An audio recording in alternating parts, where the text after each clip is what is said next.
오늘 우리에게 주신 하나님의 말씀 민수기 2장의 말씀입니다. 민수기 2장 1절에서 34절까지 말씀입니다. 민수기 2장 1절에서 34절까지 말씀입니다.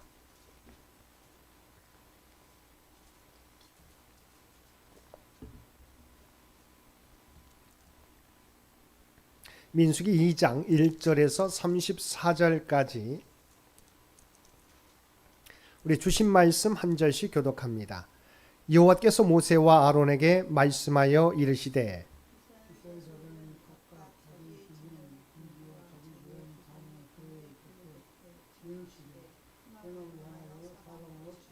동방 해돋는 쪽에 진칠자는 그 진영별로 유다의 진영의 군기에 속한 자라. 유다 자손의 지휘관은 암미나답의 아들 나손이요 그 곁에 진칠자는 이사갈 지파라. 이사갈 자손의 지휘관은 수알의 아들 느다넬이요 그리고 스불론 지파라. 스불론 자손의 지휘관은 헬론의 아들 엘리압이요 유다 진영에 속한 군대로 계수된 군인의 총계는 18만 6,400명이라. 그들은 제1대로 행진할지니라.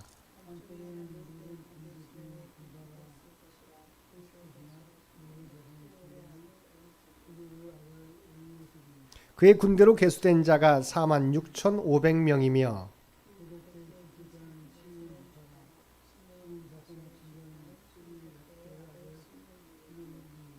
그의 군대로 계수된 자는 5만 9,300명이며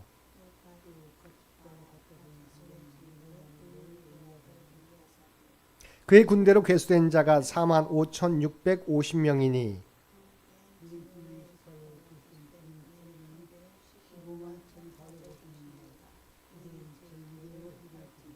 그 다음에 회막이 레위인의 진영과 함께 모든 진영의 중앙에 있어 행진하되 그들의 진친 순서대로 각 사람은 자기의 위치에서 자기들의 길을 따라 앞으로 행진할지니라.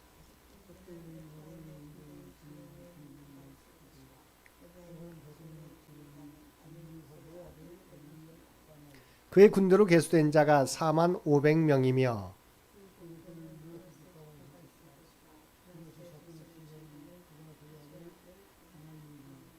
그의 군대로 계수된 자가 3만 2,200명이며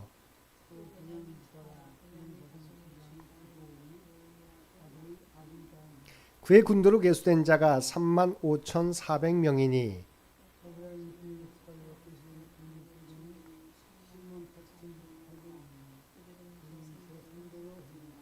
북쪽에는 단 군대 진영의 군기가 있을 것이라. 단 자손의 지휘관은 암미사대의 아들 아히에셀이요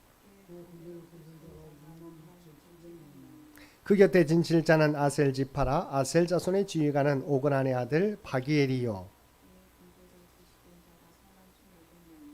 또 납달리 지파라. 납달리 자손의 지휘관은 에난의 아들 아히라요 단의 진영에 속하여 계수함을 받은 군인의 총계는 15만 7,600명이라. 그들은 길을 따라 후대로 행진할지니라 하시니라.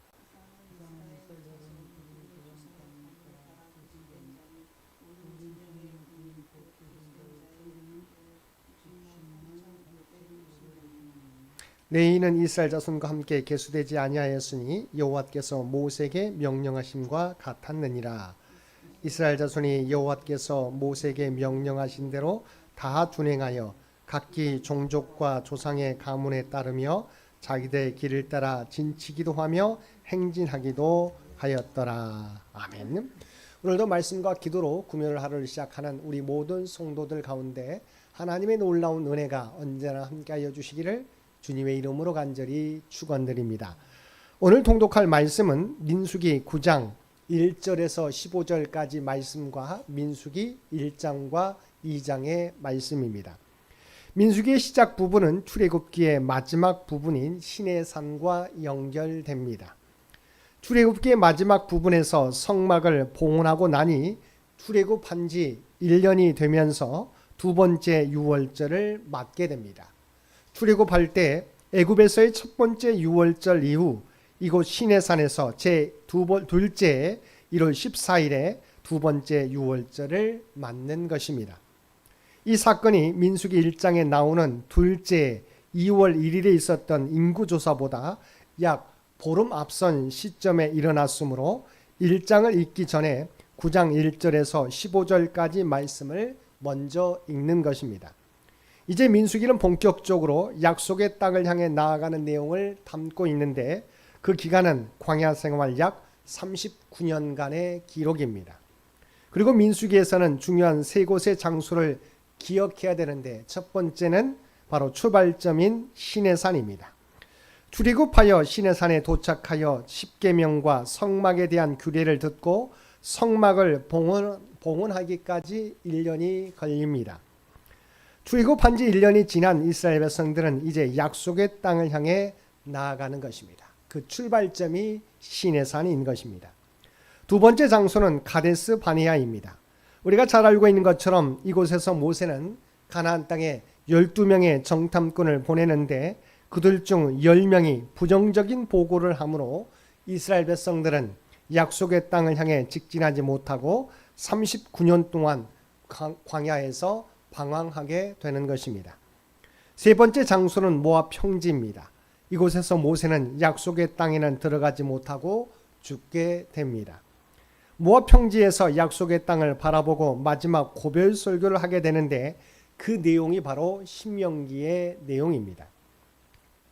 민수기의 말씀을 통해서 광야 생활 동안 하나님께서 어떻게 이스라엘 백성들을 지켜주셨는지와 이스라엘 백성들은 그런 하나님의 인도하심에 어떻게 반응하였는지를 통해서 우리의 믿음을 돌아보고 새롭게 전진해가는 저와 여러분들 되시기 바랍니다.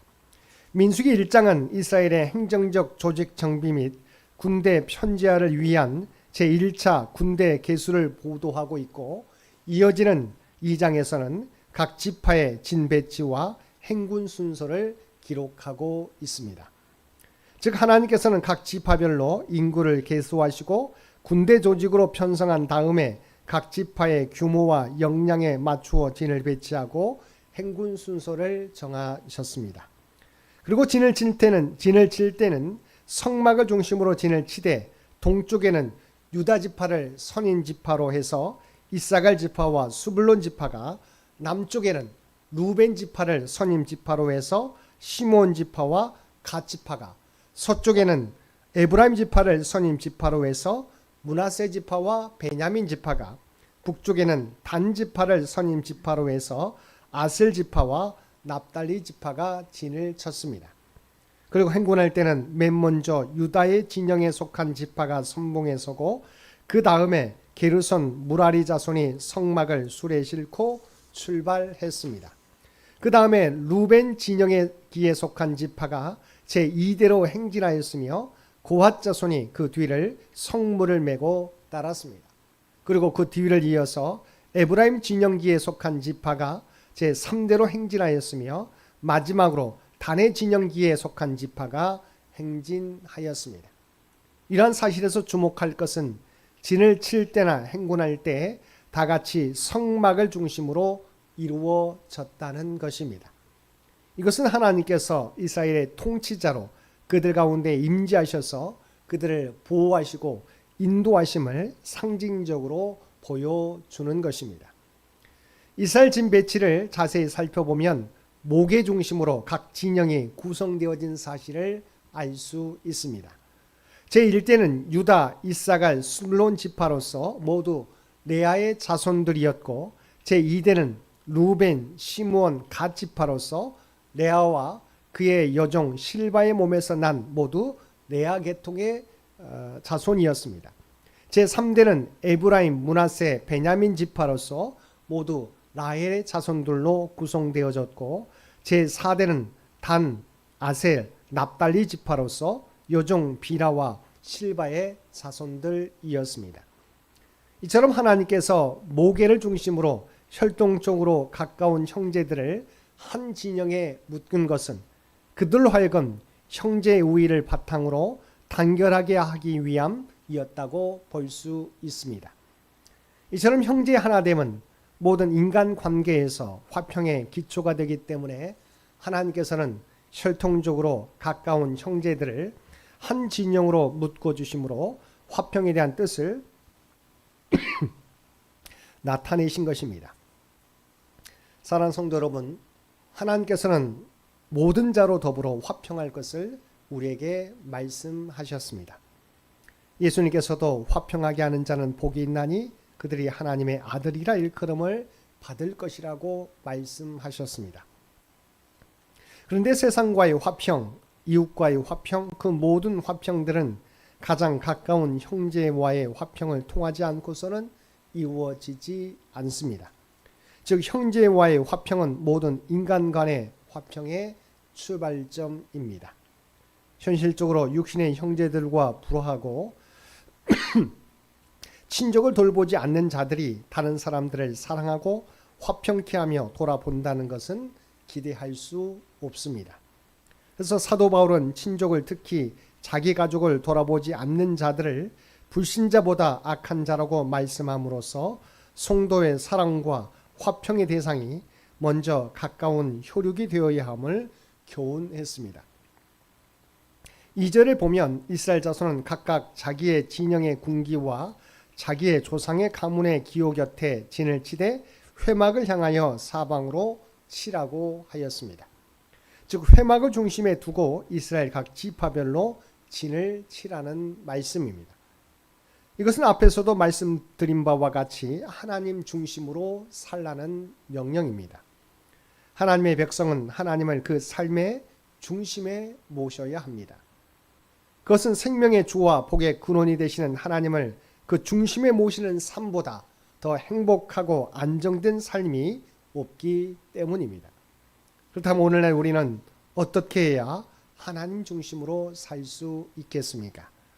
그것은 하나님을 의식하며 사는 것입니다. 하나님과 동행하는 삶을 살아가는 것입니다. 그러나 하나님과 동행하는 삶을 산다고 해서 그것이 세상을 떠나 기도원과 같은 곳에서 사는 것을 의미하지는 않습니다. 그것은 바로 죄를 멀리하고 하나님의 뜻대로 사는 것을 의미합니다. 데살로니가전서 4장 3절에 보면 하나님의 뜻은 이것이니 너희의 거룩함이라고 말씀하고 있습니다. 죄를 멀리하고 주님의 모습을 닮아 거룩하게 되는 것이 하나님 중심의 삶을 살아가는 것입니다. 마지막 34절에 보면 이스라엘 자손이 여호와께서 모세에게 명하신 대로 다 준행하였다고 증거하고 있습니다. 즉 이스라엘 백성들은 여호와의 명을 따라 진을 치기도 하고 진행하기도 하였던 것입니다. 이스라엘의 이러한 광야에서의 행진은 곧 하나님께 대한 순종을 의미합니다. 이스라엘이 군대로서 진을 치고 행군을 했지만 실제로 이방의 족속들에 비해서 군사력은 형편이 없었습니다. 모든 면에서 이방 족속에 비하여 약했던 이스라엘 백성이 자신들의 생명과 재산을 지키고 무사히 가나안 땅에 들어가는 유일한 길은 오직 전능하신 하나님을 의지하는 길밖에 없습니다. 그래서 이스라엘 백성들은 하나님의 명령에 그대로 순종한 것입니다. 결국 그러한 믿음과 순종은 그들로 강한 이방 민족들을 물리치고 약속의 땅을 차지하는 영광을 누리게 하였습니다. 이러한 사실은 오늘날 하나님 나라를 얻기 위해 광야와 같은 이 세상을 지나며 항상 악한 세력들로부터 공격의 위협을 받고 있는 성도들이 악한 세력들과의 영적 전투에서 승리하는 비결이 무엇인가를 우리에게 보여주고 있습니다. 그것은 오직 하나님을 의지하고 그분의 말씀에 무조건적으로 순종하는 것입니다. 우리가 하나님의 말씀에 순종하기만 하면 하나님께서 우리를 대신하여 싸워주심으로 우리에게 승리를 주시는 것입니다.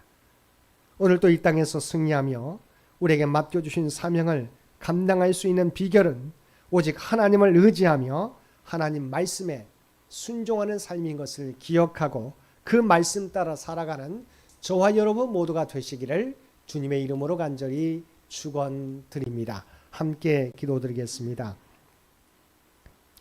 사랑과 은혜가 충만하신 아버지 하나님, 이스라엘 백성들이 약속의 땅을 향해 진군해 가는 모습을 통해 우리가 무엇을 우리 중심에 두고 살아야 되는지 알려주시니 진심으로 감사드립니다. 하나님 중심, 말씀 중심의 삶을 살아가는 우리 모두가 되게 하여 주시옵소서. 오늘도 이 나라와 이 민족을 기억하여 주시고 하나님께서 친히 통치하시고 인도하여 주시기를 원합니다. 하나님의 뜻을 드러내는 대한민국이 되도록 그래서 친히 주장하여 주시옵소서. 100주년을 준비하며 나아가는 창현재단을 기억하여 주시고 아버지 하나님, 우리는 하나님의 뜻과 계획을 알지 못하나 하나님의 지혜를 우리에게 허락하여 주시어서 그 뜻을 쫓아 살아갈 수 있는 귀한 은혜를 허락하여 주시옵소서. 그리하여 하나님의 기쁨이 되며 하나님의 자랑이 될 수 있는 창현재단이 되도록 우리 모두를 주의 도구로 사용하여 주옵소서. 육신의 연약함 가운데 있는 주의 백성들을 기억하여 주시고 아버지 하나님께서 지켜주시기를 원합니다. 능력의 오른손으로 안수하여 주시옵소서.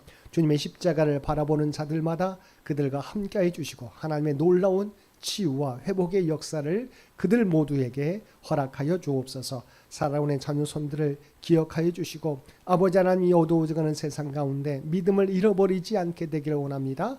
오직 하나님을 의지하는 삶이 아버지 하나님 그들의 복된 삶을 누리는 길임을 그들 모두가 깨닫게 하여 주옵소서. 또 하나님이 주신 꿈과 능력을 아버지 하나님 꿈과 비전을 향해서 하나님의 지혜와 능력을 통해서 앞으로 전진해 갈 수 있는 또한 뜻을 성취하여 하나님의 영광을 나타낼 수 있는 귀한 자녀손들 모두 되게 하여 주옵소서. 오늘 또 설 연휴를 마치고 새로운 하루를 시작할 수 있도록 귀한 은총 허락해 주심을 진심으로 감사드립니다. 아버지 하나님, 우리가 이 땅에 살아가게 될 때 하나님의 거룩한 백성, 구원받은 백성이라고 하는 정체성을 잃어버리지 않게 하여 주옵소서. 우리들을 통하여 하나님의 놀라운 영광을 드러내며 살아가게 하여 주옵소서. 오늘도 우리가 발을 딛고 살아가는 삶의 현장 가운데 그리스도의 아름다운 향기와 선한 영향력을 나타내며 살아가는 우리 모두가 되게 하여 주옵소서. 이 모든 간구 우리를 구원하여 주신 예수님의 이름으로 간절히 기도드리옵나이다. 아멘.